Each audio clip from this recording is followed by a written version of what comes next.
কোনো আড়িয়াল খা নদী, এই আড়িয়াল খা নদীর কাছে যাইয়া নদীর ঘাটে যেয়ে সুন্দর করে কোরআনের পাতাটা ধুইলেন।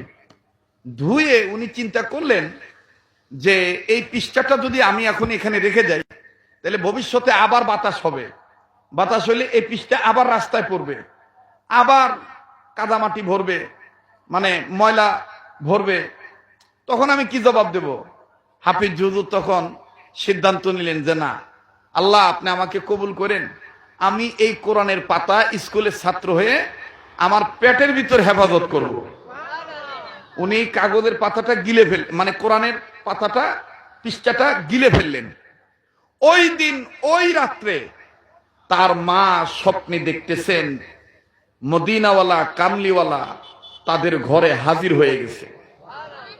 হাজির হয়ে বলতেছেন, আমি সাহিবুল কোরআন, আল্লাহ পাক আমাকে সাহেবে কোরআন বানিয়েছেন, আল্লাহ আমার উপর কোরআন নাজিল করেছেন, কিন্তু এই কোরআনকে তোমার সন্তান যেভাবে হেফাজত করলেন, আমি মোহাম্মদ রসুল আরবি বলে দিলাম, কিয়ামত পর্যন্ত তোমার সন্তানের নাম, সম্মান, ইজ্জত আল্লাহ তাআলা মুসলিম উম্মার অন্তরে হেফাজত করবে।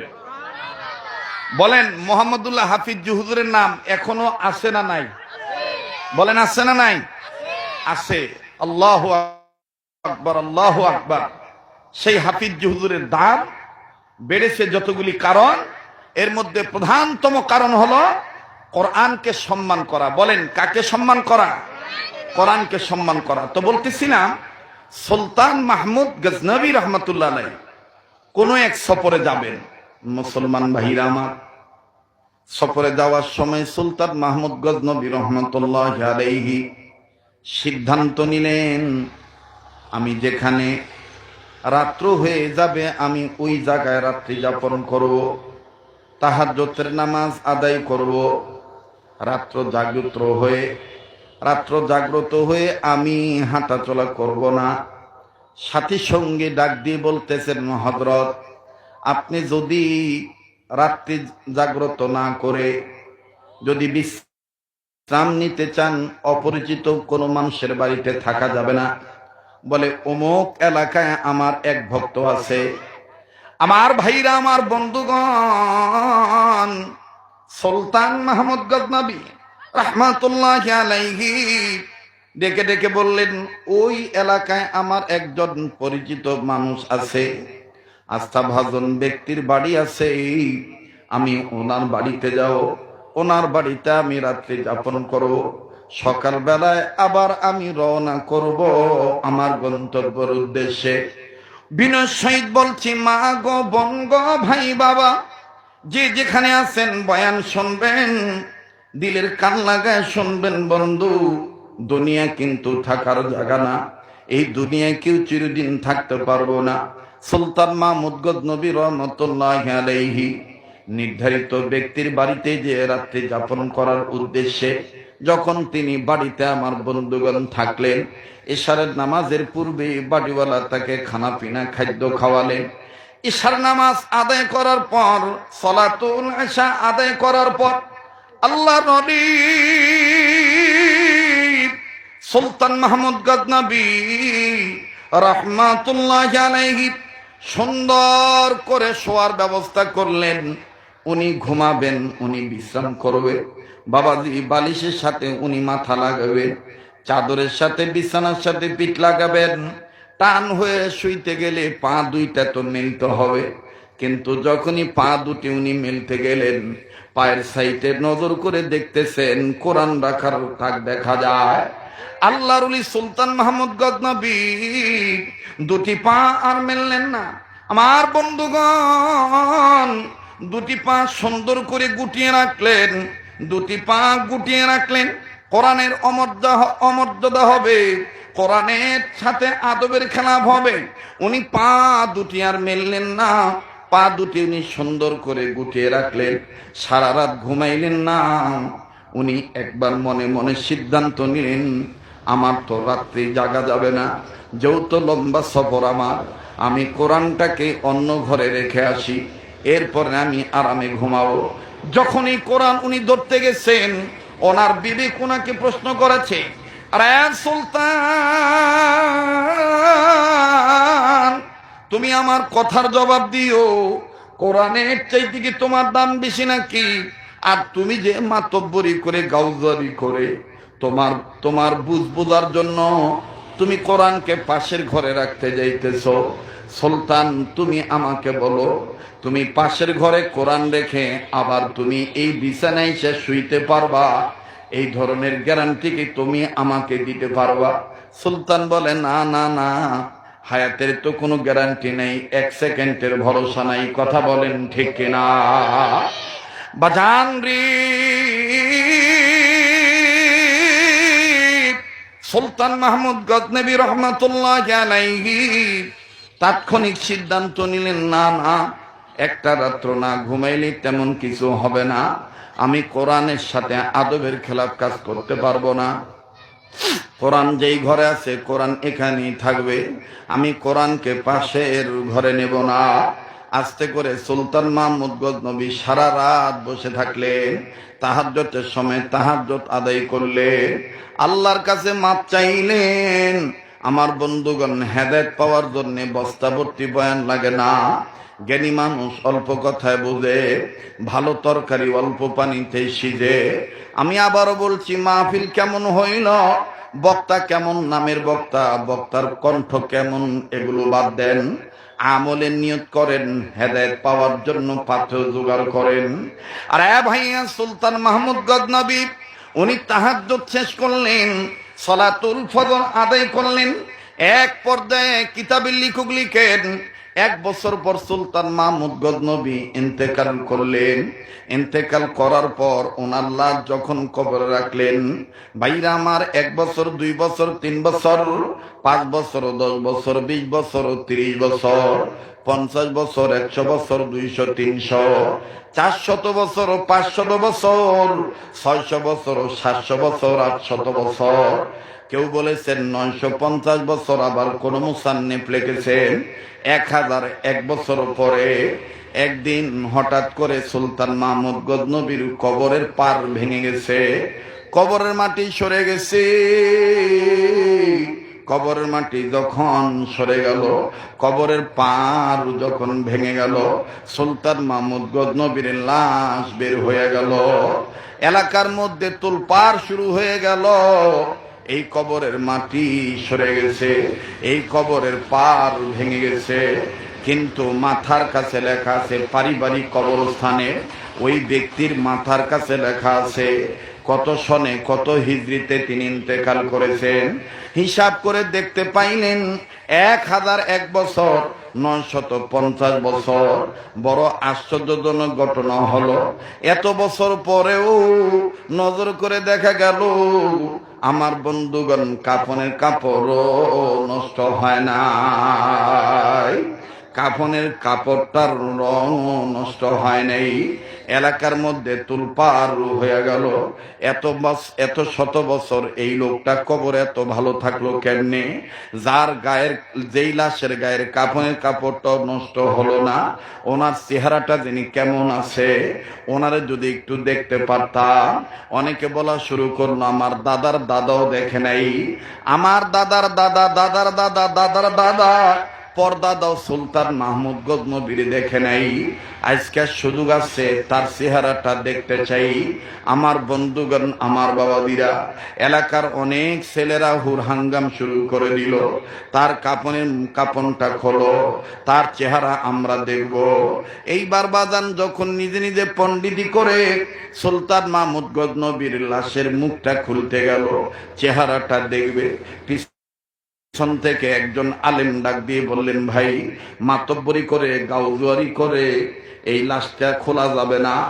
স্থানীয় আলেমদেরকে জিজ্ঞাসা করেন, যারা আলেম আছে তারা যদি বলে লাশটার চেহারা দেখা যায় হবে, তাইলে আমরা দেখতে পারবো। পণ্ডিতি করে তার লাশ খোলা যাবে না, তার চেহারা দেখা যাবে না। আলেম ওলামাকে জিজ্ঞাসা করেন। আমি আপনাদেরকে জিজ্ঞাসা করতে চাই, ইসলাম নিজের মন গড়া ভাবে মানলে হবে, নাকি আলেমদের কাছ থেকে জেনে বুঝে শিখে নিয়ে মানতে হবে? পণ্ডিতি করলে হবে? কথা কয় না, পণ্ডিতি করলে হবে? হ্যাঁ, আমার ভাইরা, হাতের লেখা সুন্দর হইলেই বড় আলেম না, কণ্ঠ সুন্দর হইলেই বড় আলেম না, চেহারা সুন্দর হইলেই বড় আলেম না, ভালো বক্তব্য দিতে পারলেই বড় আলেম না। এলেম আর বক্তব্য দুটো দু জিনিস। কথা বলেন ঠিক কিনা? যেমন আমাদের পরম শ্রদ্ধেয় ওস্তাদ মুফতি দেলোয়ার হোসেন দামাত বারাকাতুল্লাহ আলিয়া হযরত একদিন আমাদের একটা কথা শুনেছেন, যে অনেক আগের কথা, এক প্রবীণ বুজুর্গ আলেম ছিলেন, উনি কোরআন শরীফ পড়তেন। তো আগের কোরআন শরীফ তো বেশি নাড়াচাড়া করার কারণে পৃষ্ঠাগুলো ছিঁড়ে গেছে, মানে মনে করেন যে পুরান হয়ে গেছে। তো ওনার এক ছাত্র আরবি হাতে লেখা খুব সুন্দর, শুনতেছেন আপনারা? অল্প বিদ্যা যে ভয়ঙ্কর, মানে নিজে নিজে পণ্ডিতি করলে যে লাভের সাথে ক্ষতি হয়, এটা একটু বোঝার জন্য বলতেছি, একটু খেয়াল করবেন। তো হুজুর ওই ছাত্রকে বলতেছে, বাবা তোমার হাতের লেখা তো খুব সুন্দর, আরবি হাতের লেখা, তো তুমি কোরআন শরীফ লিখতে পারবা? হ্যাঁ হুজুর আমি পারবো। কয় যেরকম জবর আছে, যেরকম জের আছে, ওরকমই পারবো। তাহলে বেটা তুমি আমাকে একটা নতুন করে কোরআন শরীফ লিখে দাও, কোরআন শরীফ লিখে দাও। তো এই কোরআন শরীফ লিখে দেওয়ার কথা ওস্তাদ তার ছাত্রকে বলছে।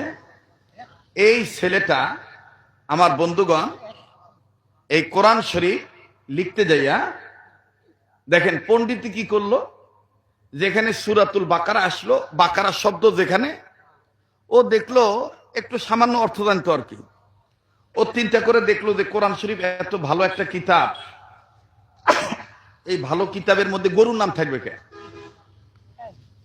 বাকারা মানে কি? গাবি। বাকারা মানে কি? গাবি। তো কোরআন তো একটা ভালো কিতাব, এখানে গাবি থাকবে কে? বাকারা নাম কেটে দিয়ে ওর বাপের নাম লিখলো সোলাইমান, ওর বাপের নাম সোলাইমান, সোলাইমান লিখছে। সোলাইমান লিখে আস্তে করে পরবর্তীতে আরো আগাইছে। ভাই ওই বাচ্চাগুলো একটু থামান তো ভাই, আপাতত ব্যান্ডা থর, পরে বান্ধন খুলে দিয়ে। আর এই স্যাংরা বারবার আসি চার যাচ্ছে কেন?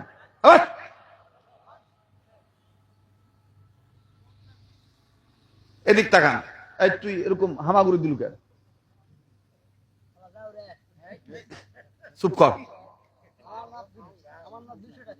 আচ্ছা চুপ কর, আমার দিক তাকান, কষ্ট হচ্ছে আপনাদের?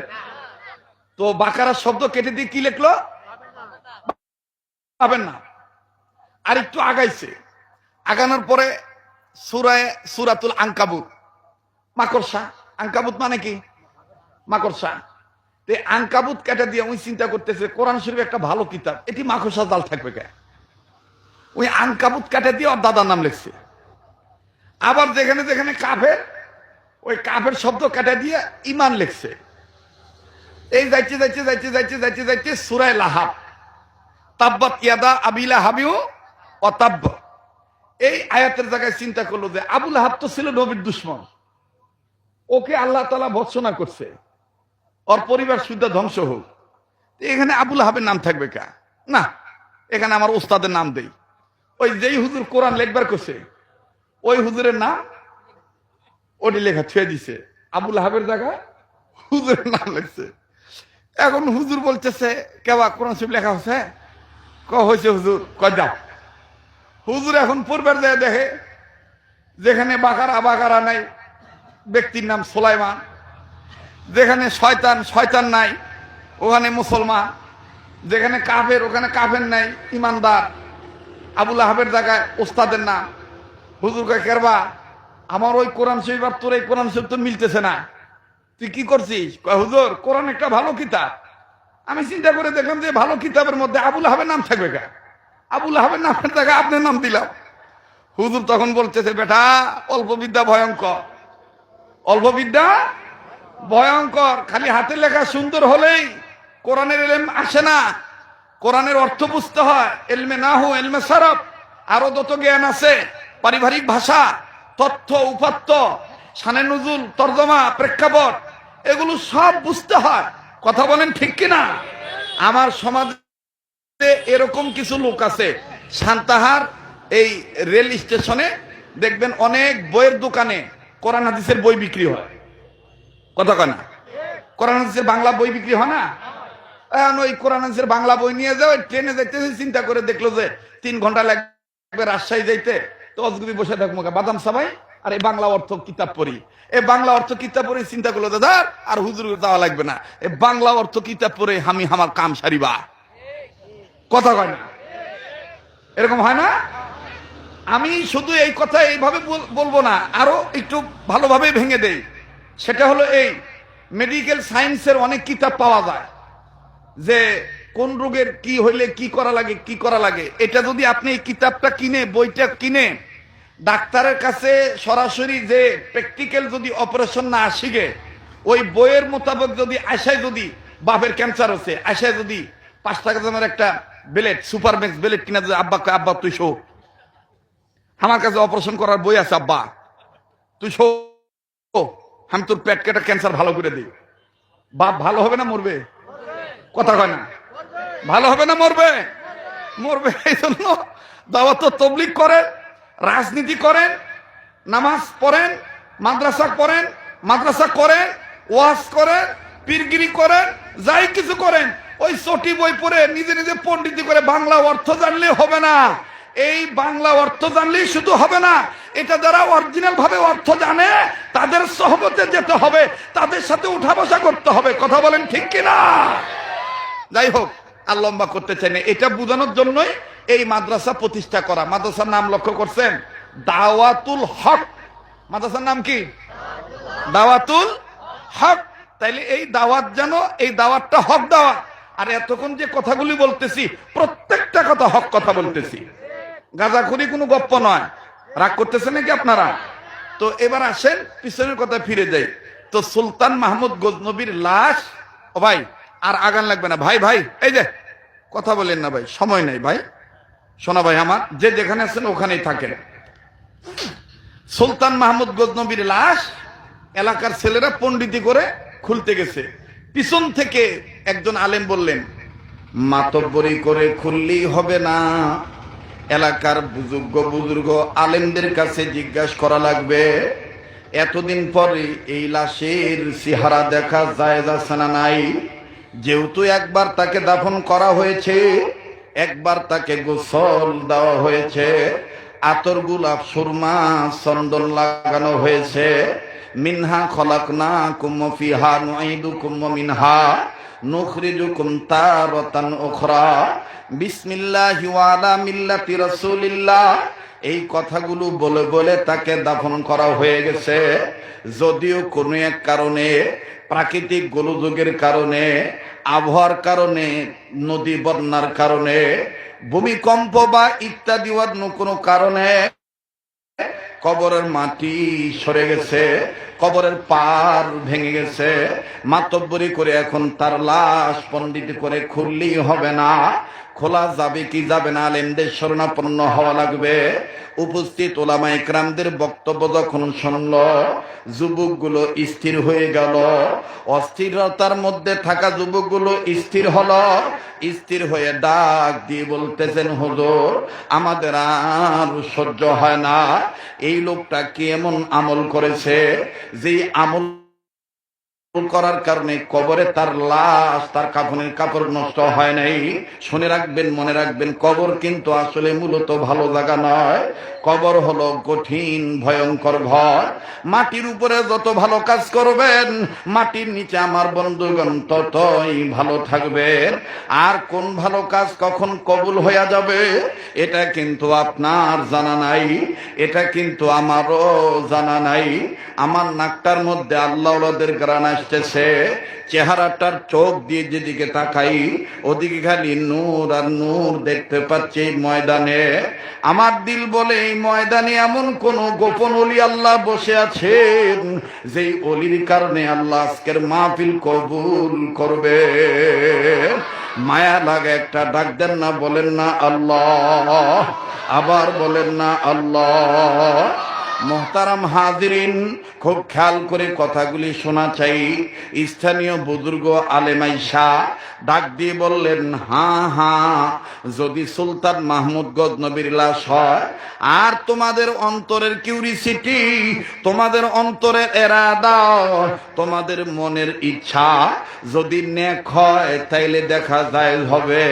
যুবকরা হাত তুলে কয়, হুজুর ওয়াদা করলাম, আগে নামাজ ঠিক মতন পড়ি নাই, গোনা ছাড়ি নাই, নেক কাজ ঠিক মতন করি নাই, ও হুজুর যেহেতু কবরে আমাদের শুইতে হবে, এই আল্লাহ ওয়ালার ব্যক্তির চেহারা যদি আমাদেরকে দেখতে দেন, যদি দেখি সে ভালো আছে, তার লাশ কোনো ক্ষতি হয় নাই, ওয়াদা করতে হুজুর আর নামাজ ছাড়বো না, আর আমরা গুনার কাজ করব না।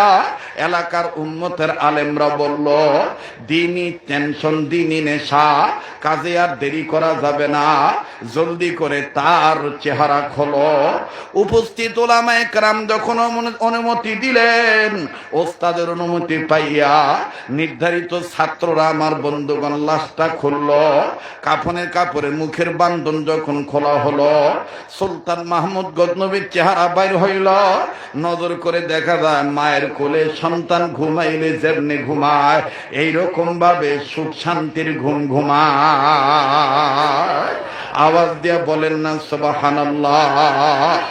সুলতান মাহমুদ গজনবী রাহমাতুল্লাহি আলাইহি, তার চেহারায় এত নূর, আর কাফনের কাপড়টা খোলার সাথে সাথেই এত সুন্দর সুঘ্রাণ বাইর হইল।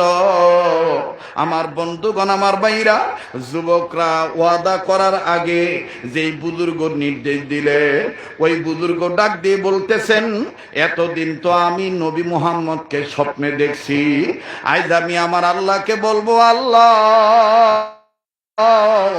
সুলতান মাহমুদ গজনবীকে আমার সাথে স্বপ্নের মাধ্যমে কথা বলায় দিও, আমি তারে জিজ্ঞাসা করে দেখব সে কি এমন আমল করছে যে আমল কারণে চিরস্থায়ী কবরের মধ্যে আল্লাহ তুমি তারে ভালো রাখছো।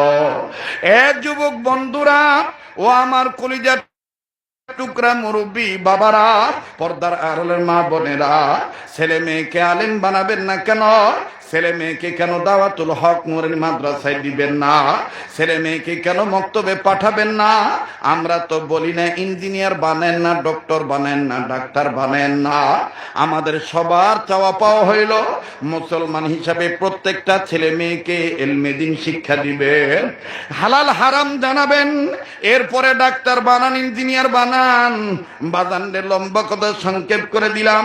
সুলতান মাহমুদ গজনবীর চেহারা দেখার পর বুজুর্গ ডাক দিয়ে বলে, আমি আর ঘরে যাব না, আজকের রাত্রেই সুলতান মাহমুদ গজনবীর সাথে আমি কথা বলবো। এবার বাজান ওই রাত্রি বেলায় আল্লাহর ওলি,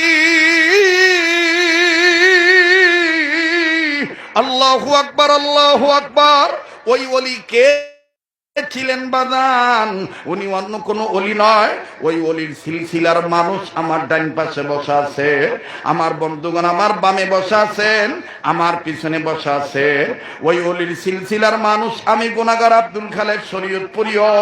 ওই ওলি ছিলেন সাইয়্যিদুত তাইয়্যিবা হাজী আমদাদুল্লাহ মুহাজিরে মক্কি রাহমাতুল্লাহ আলাইহি। আল্লাহর ওলি ডাক দিয়ে বলতেছেন, আমি দৈনন্দিন রাত্রি বেলায় আমার নবীকে স্বপ্ন দেখি, আজকে আমি সুলতান মাহমুদ গজনবীকে দেখতে চাই।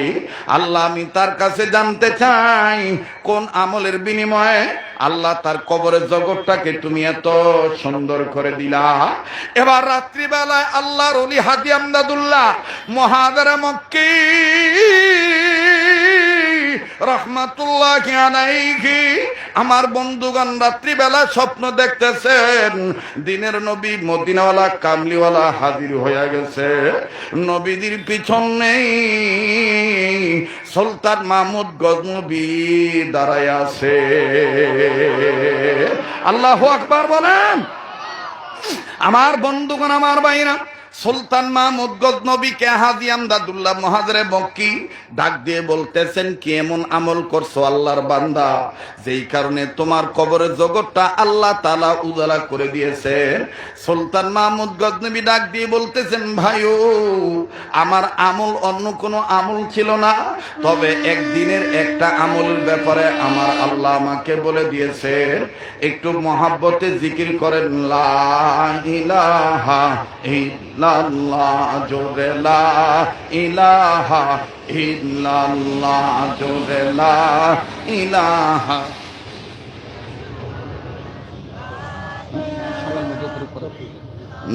ভাই প্লিজ এখন কেউ উঠবেন না, মজলিসের একটা আদব আছে, শেষ ভালোটা সব ভালোতা। আর যে বুজুর্গর নাম নেওয়া হয়েছে, এই বুজুর্গ এমন বরকতওয়ালা মানুষ, ওনার নাম যে মজলিসে নেওয়া হয়, ওই মজলিসটা কবুল হয়ে যায় আল্লাহর দরবারে। সুবহানাল্লাহ বলেন। মুহতারাম হাজিরিন, লা ইলাহা ইল্লাল্লাহু মুহাম্মাদুর রাসূলুল্লাহ সাল্লাল্লাহু আলাইহি সাল্লাম। সুলতান মাহমুদ গজনবী রহমাতুল্লাহি আলাইহি, আমার বন্ধুগণ, আমার বাবাদিরা ডাক দিয়ে বলতেছেন, আমার ওই রাত্রের আমল আল্লাহর কাছে খুব পছন্দ হয়ে গেছে।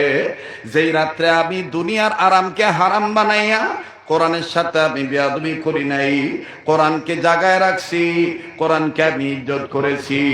ও ভাইয়া, আমি আব্দুল খালেক শরীয়তপুরী, আপনাদের অনেকের আত্মার আত্মীয়, রক্তের ভক্ত, আপনার আমার আপন মানুষ।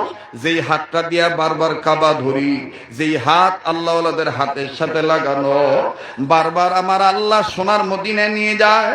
প্রত্যেকটা বছর রমজান মাস, গোটা রমজান মাস আল্লাহ মদিনায় রাখে। আগামী 2026 সালের ফেব্রুয়ারি মাসের আল্লাহ বাঁচায় রাখলে ইনশাআল্লাহ 21 ফেব্রুয়ারি আবার মদিনায় চলে যাব। আপনাদের জন্য দোয়া করব, আপনাদেরকে আমি ভুলবো না। সুলতান মাহমুদ গজনবী ডাক দিয়ে বলতেছেন, ও হাজী সাহেব, আল্লাহ তাআলা আমার সাথে আরেকটা কথা বলেছেন, আমার আরেকটা আমল আল্লাহর কাছে খুব পছন্দ। আমি বলছি, বলবো, তবে বলার আগে আমার বন্ধুগণ মাত্র 2-3 মিনিট আমি দেখতে চাই মুতাআসসার প্রভাব বিস্তার করেছে কার অন্তরে এই বয়ান। আমার বন্ধুগণ, কার অন্তরে মায়ের দরদ, বাবার দরদ আছে? আমার ভাইরা, জীবনভর গুনাহ করেছি আমি আপনি, গুনাহ থেকে মাপ পাওয়ার জন্য আজকে নিয়ত করে, কোরআনকে সম্মান করার নিয়ত করে এই মজলিসে পারলে দিবেন, না পারলে না দিবেন, শুধু এতটুকু জবাব দেন, কোরআন শরীফের পারার সংখ্যা কত পারা? একটু বলেন না, কত পারা?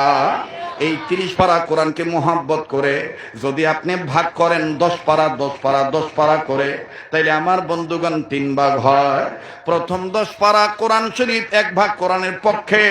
এই ছোট্ট একটা মজলিসে আমি দেখতে চাই, বাবা কোন ব্যবসায় আছেন, কোন চাকরিজীবী আছে, একটা 1000 টাকা 500 খান টাকা, হুজুর আমি কোরআনকে মোহাব্বত করে, যেহেতু কোরআন হাসরের ময়দানে সুপারিশ করবে, নবীজি সুপারিশ করবে, আমি কোরআনের পক্ষে 1000 টাকা 500 খান টাকা আপনার কাবা ধরা হাতে আমি নগদ দিলাম, আপনি আমার জন্য দোয়া করবেন।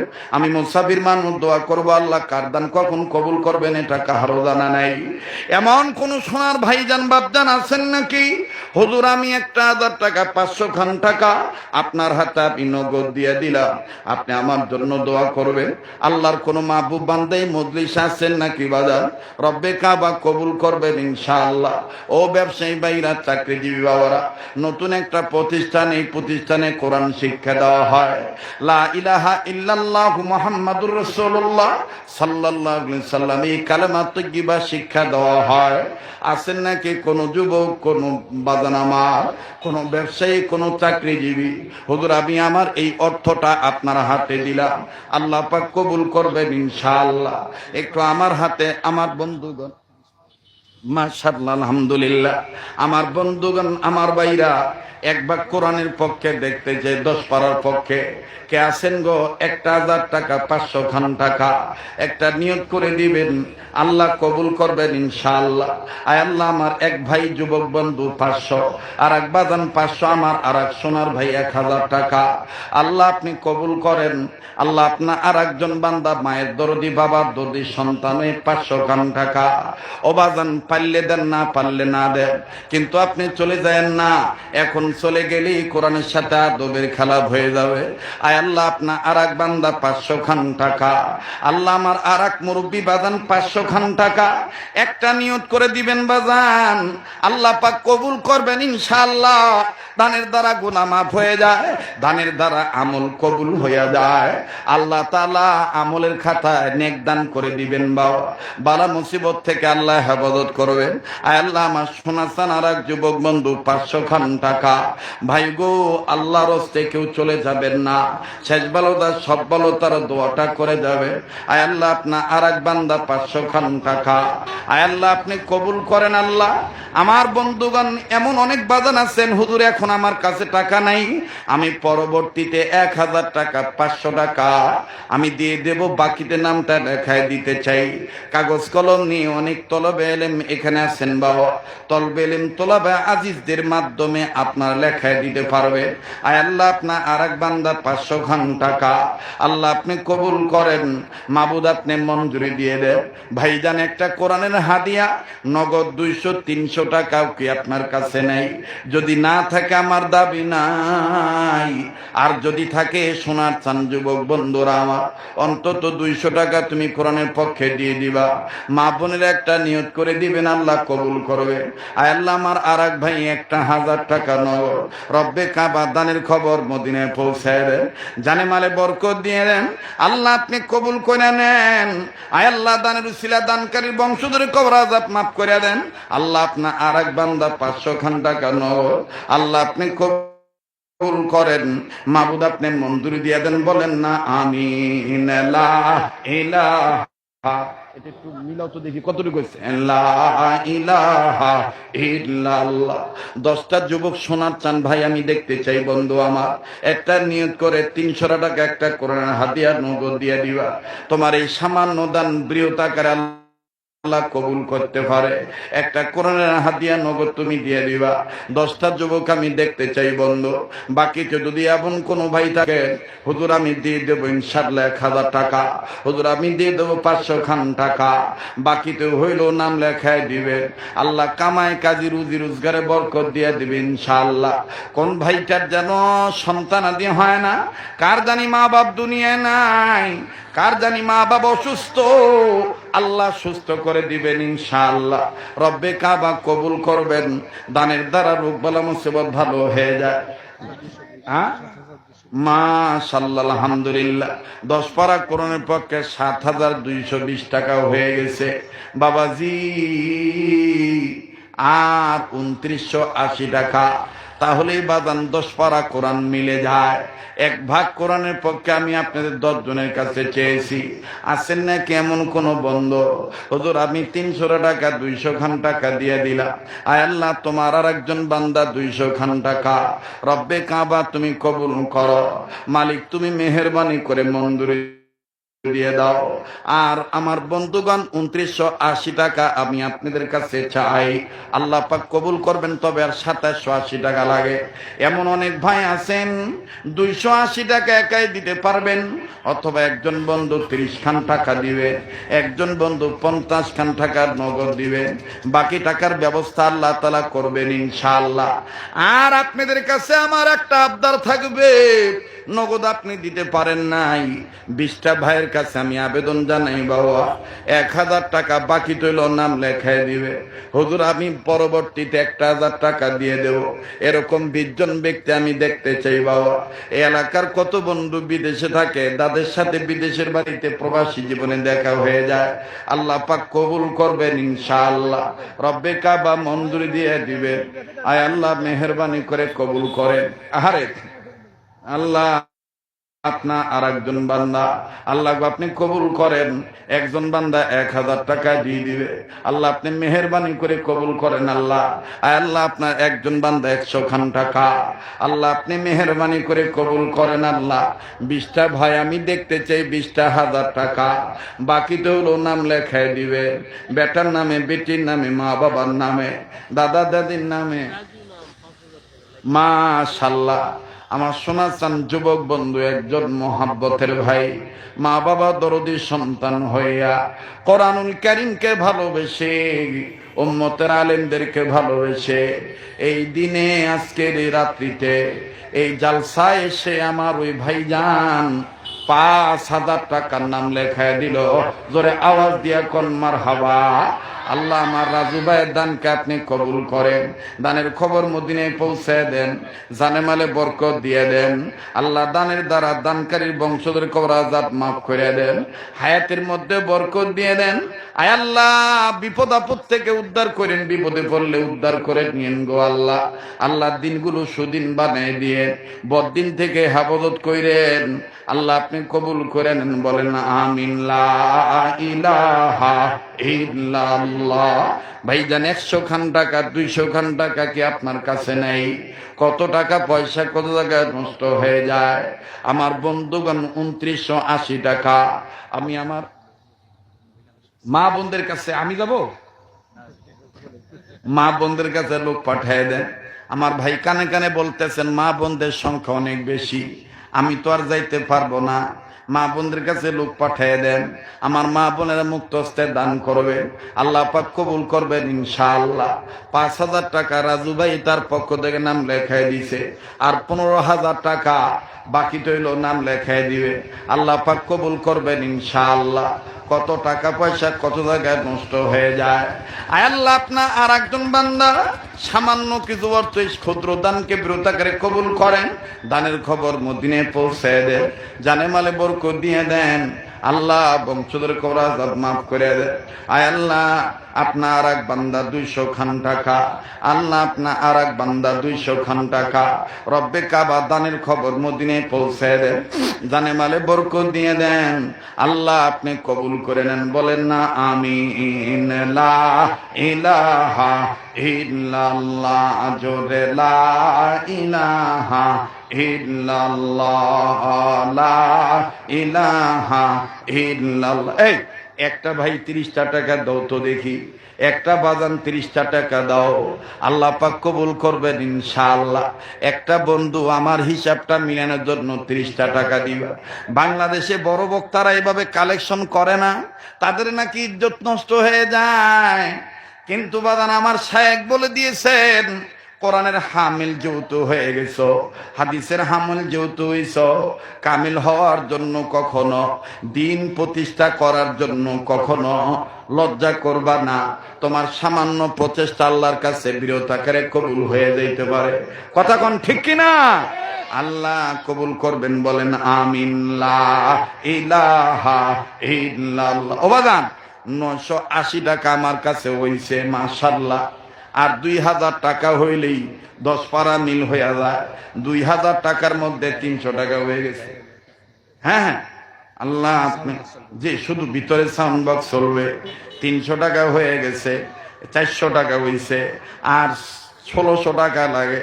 আল্লাহ আপনি কবুল করবেন, আল্লাহ আপনি মেহরবানি করে মঞ্জুরি দিয়ে দেন। আল্লাহ আমার আর এক ভাই 200 খান টাকা 600 টাকা হয়ে গেল, আর 1400 টাকা লাগে। আল্লাহ আপনি কবুল করেন, মালিক আপনি মঞ্জুরি দিয়ে দেন। আল্লাহ আমার আর এক ভাই 200 খান টাকা, এই তো 800 টাকা হয়ে গেল। আল্লাহ আপনি কবুল করেন। আল্লাহ 800 টাকা হয়ে গেল, 2000-এর মধ্যে 800 হয়েছে, আর 1200 টাকা লাগে। বন্ধু একটা নিয়ত করে দিবেন, আল্লাহ পাক কবুল করবেন ইনশাআল্লাহ। রব্বে কাবা মেহেরবানি করে কবুল করে, দানের খবর মদিনায় পৌঁছে দেন। আয় আল্লাহ আপনার আর এক বান্দা 100 খান টাকা আর 1100 টাকা। হ্যাঁ শুধু বক্স, ভিতরের বক্স, নামাজ চলতেছে তো বাহিরের মাইক বন্ধ করে দেন। আর 1100 টাকা লাগে বন্ধু, একটা নিয়ত করে। এত কমে গেল।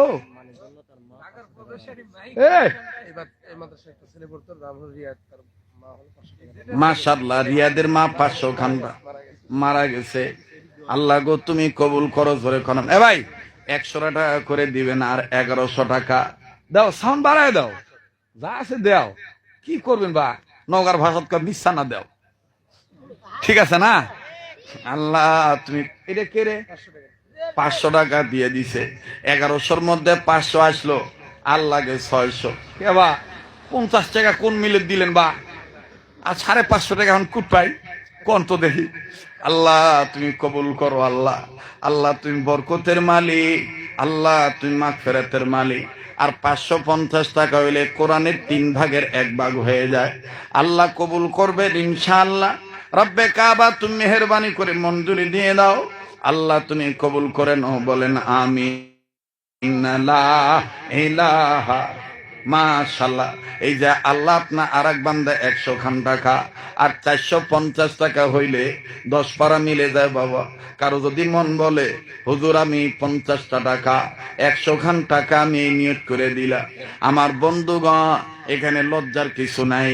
আল্লাহকে দেখায় দেন, আল্লাহ আমার সামর্থ্য অনুযায়ী কম হইল আমি দিয়া কোরআন পক্ষে শরীক থাকলাম। আল্লাহ আপনার আরেক বান্দা 50 খান টাকা আর 400 খান টাকা আবু বকর, ওমর, ওসমান, আলী খোলাফায়ে রাশিদিনদের পক্ষে আমার বন্ধুগণ দান করবে। আর একজন আল্লাহর বান্দা 100 টাকা দিয়ে দিছে, আর 3 জন ব্যক্তি 300 খান টাকা দিয়ে দিবে। তাহলে কোরআনের 1 ভাগ হয়ে যাবে ইনশাআল্লাহ, 10 পারা হয়ে যাবে। আল্লাহ পাক কবুল করবেন ইনশাআল্লাহ। লা ইলাহা ইল্লাল্লাহ, লা ইলাহা ইল্লাল্লাহ। আল্লাহ তোমার একজন বান্দা 100 খান টাকা আর 200 খান টাকা লাগে বাবা। রব্বে কাবা কবুল করবেন। উত্তরবঙ্গে অনেক মানুষ খালি আমার গালি দেয়, কয় এই বক্তাটা যেখানে আসে আমাদের অটো ভাড়া সুদ্ধা রেখে দেয়। তো মানুষ কয় দিস কে, কয় চাইলে না পায় না দিয়া পারি না। কবুল করার মালিককে আল্লাহ। আপনি মাশাআল্লাহ। আল্লাহ আপনার আরেক বান্দা 500 খান টাকা 10,500 হয়ে গেল। ওদিকে 5,500, 10,500 আর ওদিকে 5,500 কত হইল? 10,500 আর ওদিকে 5,500, তাহলে কত হইল? 16,000। এই আর 40,000 টাকা বাকি তো হইলো। 60 জন ভাই নাম লেখাবেন হুজুর, 1 সপ্তাহ পর বা 10 দিন পর আমি দিয়ে দেবো হুজুর, আমার নামটা লিখতে বলেন। এই মজলিসে এতগুলো মানুষের মধ্যে 4টা ভাই কি নাই? কে আছেন? 1 নাম্বার বাকি তো হইলো, নাম লেখাবেন। 20,000 টাকা পূর্ণ হয়ে যাক। আল্লাহ কবুল করবেন ইনশাআল্লাহ। আল্লাহ আপনি মেহেরবানি করে মঞ্জুরি দিয়ে দেয়। আমি জানি না আল্লাহ কাকে আপনি কবুল করবেন। আল্লাহ 4 জন ব্যক্তি আমি দেখতে চাই, শেষ ভালো তার সব ভালো তার। 4 জন ব্যক্তি 4,000 টাকা, অন্তত 500 টাকা হইলো আপনি বাকিতে নাম লেখায় দিবে। দাওয়াতুল হক এই নামটার যে কত ওজন, এই নামটার যে কত বরকত, আমার বন্ধুগণ এটা জানা নাই। আল্লাহ তাআলা কবুল করবেন ইনশাআল্লাহ। রব্বে কাবা মঞ্জুরি দিয়ে দিবেন। আমার বন্ধুগণ আপনাদের কাছে আমার আবদার থাকলো, দরখাস্ত থাকলো 4,000 টাকার। আল্লাহ আপনি মেহেরবানি করে ব্যবস্থা করে দিন, বলেন আমিন। সুলতান মাহমুদ গজনবী রাহমাতুল্লাহি আলাইহি ডাক দিয়ে বললেন, ও হাজী সাহেব, আল্লাহ তাআলা আমার আরেকটা আমল পছন্দ করছেন। সেটা হলো এই, আমি কখনো বিনা ওযুতে থাকি না। সুবহানাল্লাহ। আমি কখনো বিনা ওযুতে থাকি না। আমার ভাইরা, আমার বন্ধুগণ, আল্লাহ হলেন পবিত্র, ঠিক কিনা বলেন? তো তার বান্দা যারা হবে তারা অপবিত্র থাকবে না পবিত্র থাকবে? কোরআনুল কারীম পবিত্র না অপবিত্র? এই কোরআনুল কারীমকে আমরা মানবো, অন্তর পবিত্র বানাবো, জাহের বাতেন পবিত্র বানাবো ইনশাআল্লাহ। আল্লাহ কবুল করেন, বলেন আমিন। সুমকি নামে এক মা 1,000 টাকা বাকি, মালসন নিবাসী, আল্লাহ কবুল করেন। এই তো হয়ে গেছে। আর 3,000 টাকার আবদার থাকলো, অল্প অল্প করে দান করে দিয়েন, আল্লাহ কবুল করবেন ইনশাআল্লাহ। বাবা আমি আশাতে আপনারা খুশি না বেজার? এই সময়, এই অল্প সময় ওয়াজ করে আবার মানুষের পকেট থেকে টাকা বাইর করা, এটা কি 4 টাকানি কথা? এটা ক্ষমতা কার? আল্লাহ। বাবা আমি জীবনে মনে করি না যে আমি বড় বক্তা, বা এটা মনত করলেই শেষ, ঠিক না? এটা মনত করলেই শেষ, এটা মনত লেওয়া যাবে না। বা তোমরাও মানুষ, আমিও মানুষ, নাকি কন? তোমাদের দ্বারা আল্লাহ আমাকে মাফ করে দিতে পারে, আমার দ্বারা আল্লাহ তোমাদেরকে মাফ করে দিতে পারে। আর নাসু লিন-নাস, মানুষ মানুষের জন্য। আল্লাহ আমাদের সবাইকে নেক ভাবে কবুল করেন, বলেন আমিন। তাহলে আজকে থেকে ওয়াদা করেন কোরআনকে সম্মান করবো ইনশাআল্লাহ। কোরআন যে ঘরে পড়ানো হয় সেই ঘরটাকে সম্মান করব। টাকা না পারলে না দেব, ছাত্র না পারলে না দেব, কিন্তু মাদ্রাসা বন্ধ করার ষড়যন্ত্র করব না। ঠিক আছে না ইনশাআল্লাহ? এই দাওয়াতুল হক নুরানি মাদ্রাসায় ছাত্র দিয়ে সহযোগিতা করবেন, দোয়া করে সহযোগিতা করবেন, অর্থ দিয়ে সহযোগিতা করবেন। যারা মাদ্রাসার বিরোধিতা করবে তাদেরকে বুঝাবেন। ঠিক আছে না ভাই? আল্লাহ তাআলা আমাদের সবাইকে দ্বীনের পক্ষে নেকভাবে কবুল করেন, বলেন আমিন। সুবহান রাব্বিকা রাব্বিল ইজ্জাতি আম্মা ইয়াসিফুন ওয়া সালামুন আলাল মুরসালিন আলহামদুলিল্লাহি রাব্বিল আলামিন। দোয়াটা হুজুর করু জি। আর মাইক্রোফোন নাই আলাদা ভাই, এই মাইকটা ওদিকে দাও তো ভাই, দোয়া হবে ভাই। মুসাল্লাম বুজুর্গ মানুষ, নেজবতি মানুষ। আমাদের মহতরম সাহেব এই মাদ্রাসার মতে মাননীয় কমরুজ্জামান সাহেব আমি অসুস্থ, আমরা সবাই তার জন্য দোয়া করবো, আল্লাহ তাআলা তাকে শিফা কামিল আজেলা দান করেন। একটু আধা মিনিট আফওয়ান।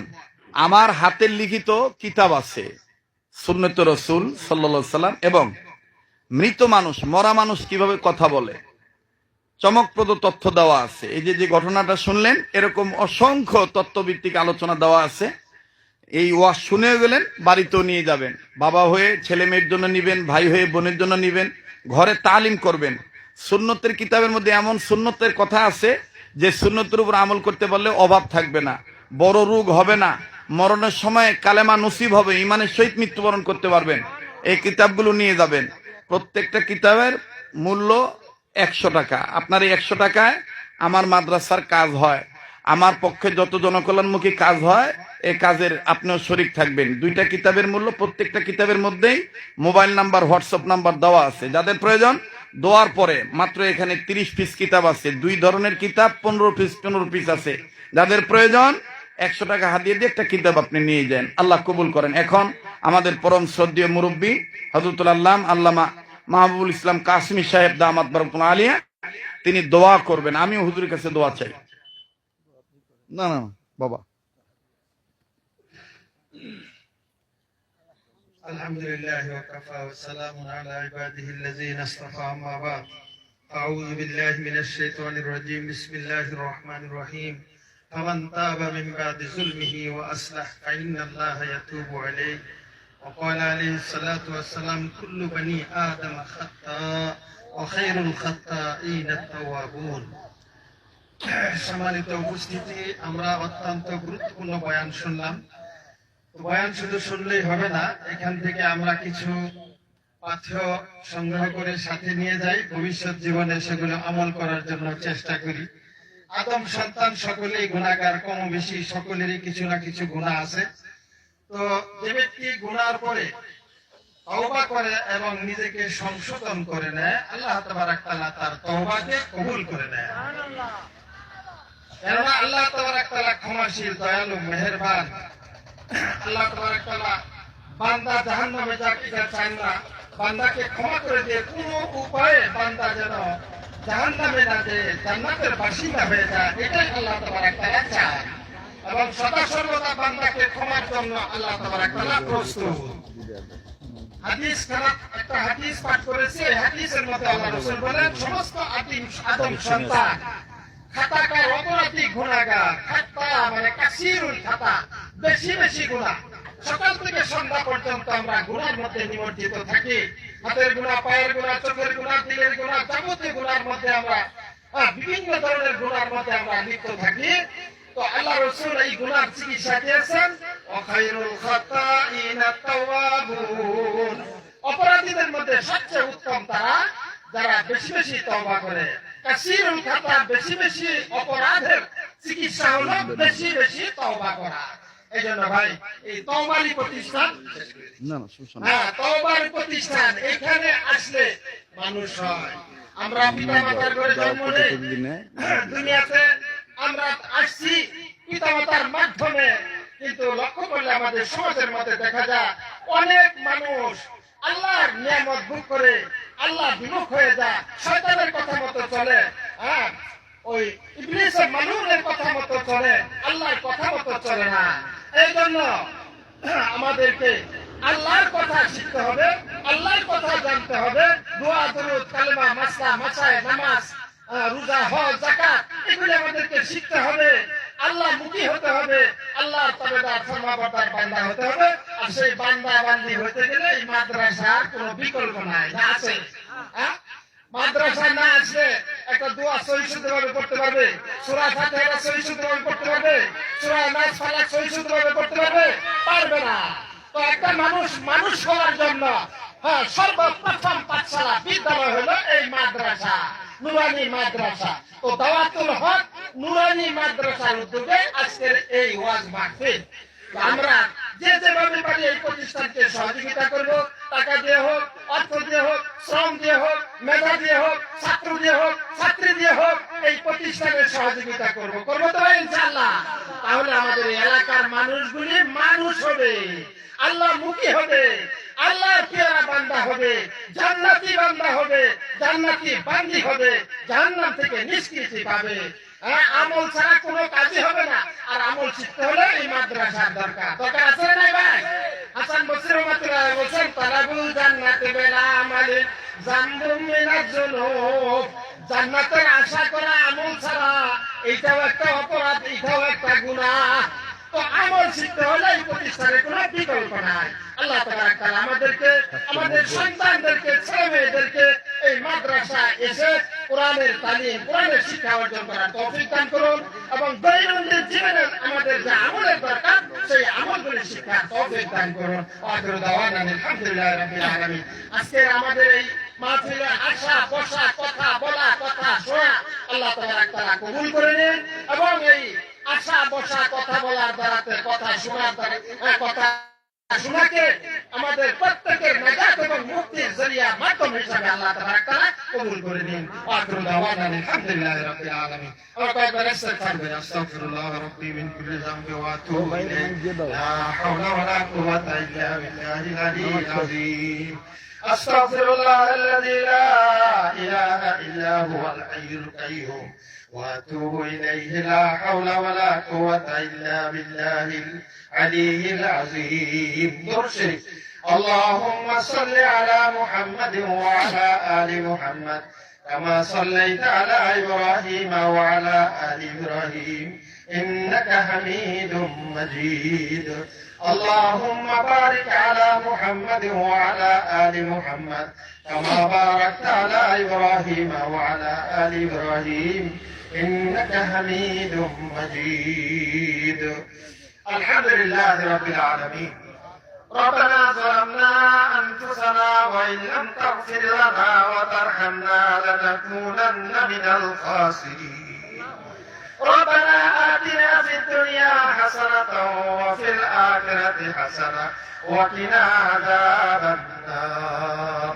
ربنا فاغفر لنا ذنوبنا وكفر عنا سيئاتنا وتوفنا مع الأبرار.